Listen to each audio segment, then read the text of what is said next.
dear respected football fans, KlarseSport Podcast Q A, questions and answers. And today's question put forward to me was by Chisel2, and the question was, can I analyse Jurgen Klopp's evolution at Liverpool?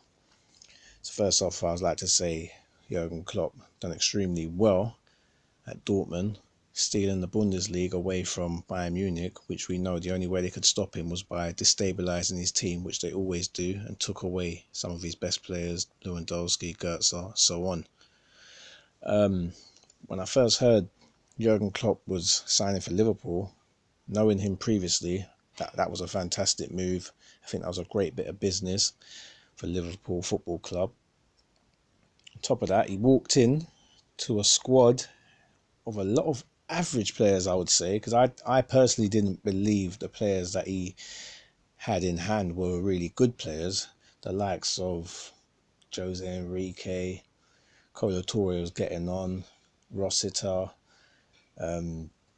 Jerome Sinclair, Jordan Ibe, Skirtle was getting on. Not really good players to go by.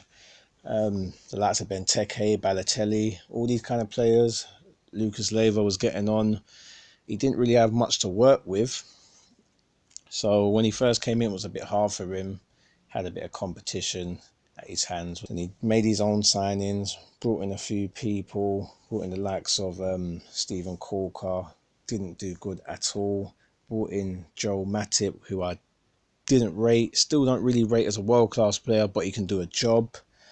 Brought in Sadio Mane, which is a world-class player, most definitely.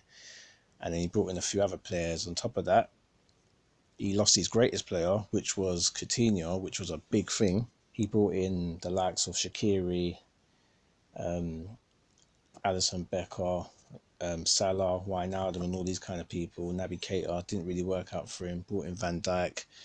And when he did bring in Van Dijk, I was a bit like, Obviously, I looked at Van Dijk as a good player, but I didn't understand the big hype around him, why he wanted him so much. But obviously now it all makes sense. So for the fact that he had the eye of the tiger and he saw in Van Dijk, which I don't think any other top manager really saw. Like, other managers may have thought he was good, but Klopp saw something in him where he can become a great defender. So I got to give full ratings to Jurgen Klopp for that. Also, just going back to the signings that Klopp made, I think Chamberlain and Shaqiri were perfect moves, perfect bit of business, because those sort of guys, they're not extremely great or anything, but they can do a job, and you need these kind of players that can do a job.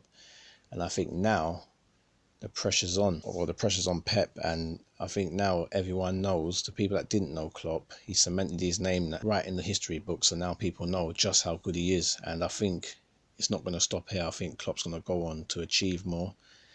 And I feel he deserves it because he's done well and he's a fighter and he keeps going. And Liverpool as a whole, they've done well, because for a long time Liverpool were face down in the mud and they wasn't really going anywhere, even to the point where it would be the Merseyside derby and Liverpool were losing derbies, and that never really happened back in the day.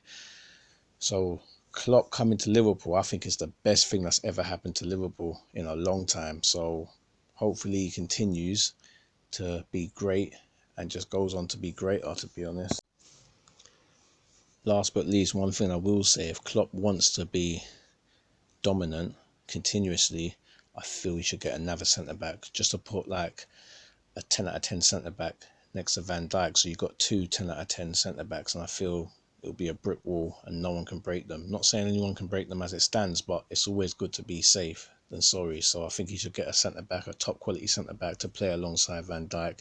And I feel he should get a 10 out of 10 centre midfield player to play alongside Fabinho.